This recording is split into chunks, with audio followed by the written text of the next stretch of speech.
आज की वीडियो में मैं आपको रिवर्स ट्रांसक्रिप्शन बताऊंगी। जो ट्रांसक्रिप्शन के टाइम पे मैंने वो नहीं आपको उस टॉपिक रह गया था। तो रिवर्स ट्रांसक्रिप्शन शॉर्ट नोट में ही आता है। रिवर्स ट्रांसक्रिप्शन क्या होता है ये आपको रिवर्स ट्रांसक्रिप्शन समझ में ही आ रहा होगा कि आरएनए से cDNA बनता है। ट्रांसक्रिप्शन था डीएनए से आरएनए बनता था, और रिवर्स ट्रांसक्रिप्शन में आरएनए से कॉम्प्लीमेंट्री डीएनए स्ट्रैंड बनता है, cDNA बोलते हैं। और एंजाइम कौन सा होता है? Reverse transcriptase. रिवर्स ट्रांसक्रिप्टेज क्या है? आरएनए डिपेंडेंट डीएनए पॉलीमरेज है, क्योंकि आरएनए से डीएनए बन रहा है इसमें।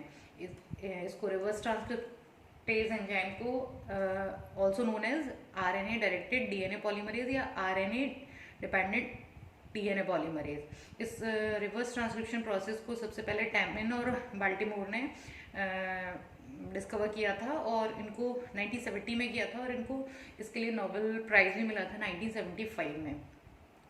और ये जो है कॉमन इन रेट्रोवायरसेस, जो वायरसेस जिनमें जेनेटिक मटेरियल आरएनए होता है उनमें रिवर्स ट्रांसक्रिप्शन कॉमन होता है, क्योंकि वायरसेस क्या करते हैं, होस्ट सेल में जाके आरएनए से डीएनए बनाते हैं, देन उसमें होस्ट सेल में उसका इंटीग्रेशन कर देते हैं।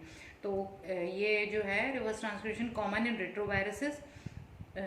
और एग्जाम्पल है HIV virus, AMV virus, avian myeloblastosis virus. Process क्या है ट्रांसक्रिप्शन का कि जो डीएनए से आरएनए बना था ट्रांसक्रिप्शन से, उसमें आरएनए में क्या होता है, आरएनए से cDNA बनना है, क्योंकि रिवर्स है ये। तो इसमें क्या होता है, एनेलिंग ऑफ प्राइमर। इसमें भी प्राइमर की रिक्वायरमेंट होती है कि प्राइमर लगता है। उसके बाद रिवर्स ट्रांसक्रिप्टेज एंजाइम जो है इस इसको स्ट्रैंड को कंप्लीट कर देता है, जैसे डीएनए पॉलीमरेज उसमें करता था, इसमें रिवर्स ट्रांसक्रिप्टेज करता है। देन जो removal of mismatch RNase H. अब जो ये आरएनए प्राइमर जो है ये यहाँ पे जो प्राइमर लगा है, क्योंकि ये cDNA बन रहे हैं, तो आरएनएज एच आपको याद हो डीएनए रेप्लिकेशन में जो कि आरएनए डीएनए जो न्यूक्लियोटाइड्स होते थे उनको रिमूव कर देता था, ऐसे ही इसमें आरएनएज एच जो है removal of mismatch by the RNase H होता है। और लास्ट में क्या होता है, gap fill by the DNA polymerase first. और जो गैप्स होते हैं उनको फिल कर दिया जाता है डीएनए पॉलीमरेज 1 से, और जो एंड्स होते हैं उनको डीएनए लाइगेज जो है सील कर देता है। तो इस तरीके से रिवर्स ट्रांसक्रिप्शन है। ये 2 मार्क्स का आता है। और ये डीएनए पॉलीमरेज फर्स्ट का क्लीन आउट फ्रेगमेंट मैंने आपको उसमें एक्सप्लेन किया था कि क्लीन आउट फ्रेगमेंट क्या होता है, ठीक है। तो इस तरीके से रिवर्स ट्रांसक्रिप्शन हो गया। और अब मैं आपको नेक्स्ट उसमें प्रोटीन सिंथेसिस पढ़ाऊंगी, प्रोकैरियोट्स यूकैरियोट्स में। उससे पहले आपको जेनेटिक कोड एक जनरल मैं बता देती हूँ, वैसे आपको आइडिया होगा ही जेनेटिक कोड का। तो जेनेटिक कोड का क्या है, ट्रिपलेट होते हैं और नॉन एम्बिगुअस होते हैं। नॉन एम्बिगुअस मतलब कि एक कोड जो है एक पर्टिकुलर अमाइनो एसिड को ही कोड करता है, मतलब एक कोडन जो है एक ही amino acid particular amino acid को कोड करेगा। This property is called non ambiguous. और थर्ड इसका पॉइंट है कि कोड इज डिजेनरेसी होती है, मतलब कि ये मतलब एक अमाइनो एसिड को बहुत सारे कोडॉन कोड करते हैं।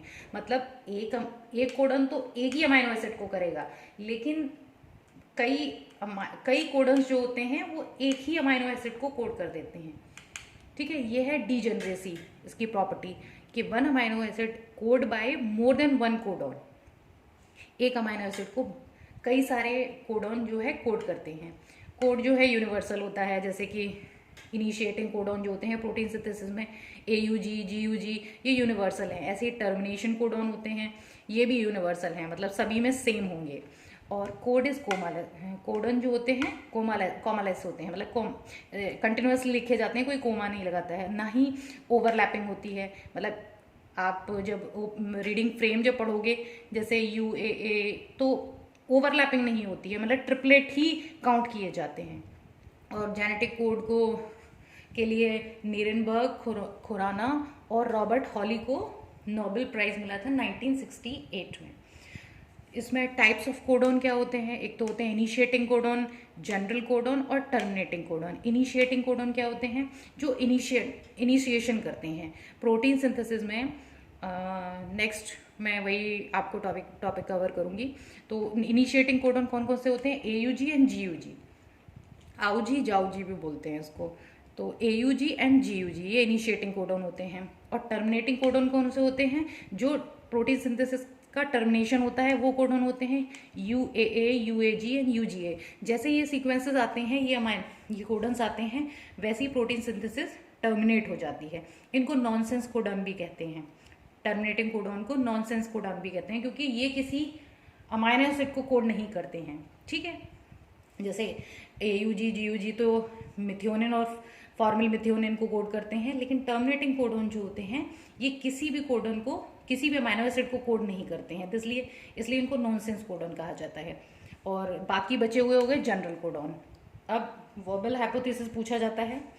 वोबेल हाइपोथेसिस क्या है, FSC क्रिक ने 1966 में एक हाइपोथेसिस दी थी, वोबेल हाइपोथेसिस। उन्होंने ये बताया था कि जो ट्रिपलेट होते हैं कोडन, उसमें से फर्स्ट 2 जो न्यूक्लियोटाइड होते हैं वो इंपॉर्टेंट होती है, लेकिन थर्ड पोजीशन जो होती है वो वॉबलिंग होती है उसमें, कि थर्ड पोजीशन पे जो न्यूक्लियोटाइड प्रेजेंट है वो इम्पॉर्टेंट नहीं होता, क्योंकि वॉबलिंग है उसकी, कि वो अब जैसे इसी में आप एग्जाम्पल देख लीजिए कि जब जैसे mRNA 5 prime to 3 prime mRNA, जब इसकी प्रोटीन सिंथेसिस होती है, तो ये प्रोटीन सिंथेसिस मान लो ये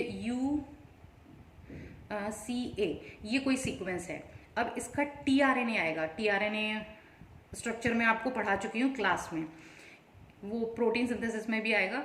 तो ये तो 5 प्राइम टू 3 प्राइम mRNA हो गया, ये कोई कोडॉन है, ठीक है, UCC।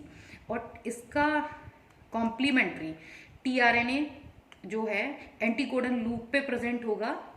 तो 5 प्राइम टू 3 प्राइम तो हम ये mRNA का पढ़ रहे हैं UCC, लेकिन जो tRNA आता है वो 5 प्राइम टू 3 प्राइम, मतलब कि यहाँ से स्टार्ट है, जैसे G, तो कोडोन की थर्ड पोजीशन mRNA पे ये है, थर्ड पोजीशन ये वॉबल पोजीशन है। तो tRNA जो आया फर्स्ट पे तो ये हो गया, लेकिन ये जो थर्ड है ग्वेनिन जो है साइटोसिन से भी पेयर कर सकता है और यूरेसिल से भी कर सकता है। mRNA आपको पता है RNA में तो यूरेसिल होता है, तो जो थर्ड पोजीशन होती है वो वॉबल होती है, मतलब इंपॉर्टेंट इतनी नहीं होती, क्योंकि इस थर्ड पोजीशन पे जो भी अमाइनो एसिड होगा, जैसे साइटोसिन है तो ग्वेनिन इसके कॉम्प्लीमेंट्री है, तो ग्वेनिन साइटोसिन से भी पेयर कर सकता है और यूरेसिल से भी पेयर कर सकता है। ऐसे ही मान लो यूरेसिल जो है एडेनिन से पेयर भी कर सकता है और ग्वेनिन से भी कर सकता है। तो जो थर्ड न्यूक्लियोटाइड होता है, third nucleotide of mRNA 5 prime to 3 prime, या हम इसे कह सकते हैं tRNA की एंटीकोडन लूप पर 5 प्राइम tRNA का फर्स्ट न्यूक्लियोटाइड, मतलब थर्ड न्यूक्लियोटाइड तो mRNA का होगा और फर्स्ट न्यूक्लियोटाइड किसका होगा, tRNA का, तो ये वॉबल पोजीशन होती है। तो ये थी वॉबल हाइपोथेसिस, लेकिन इससे कोई इफेक्ट पड़ता नहीं है, क्योंकि ये आप जैसे UCC है, अगर चेंज होके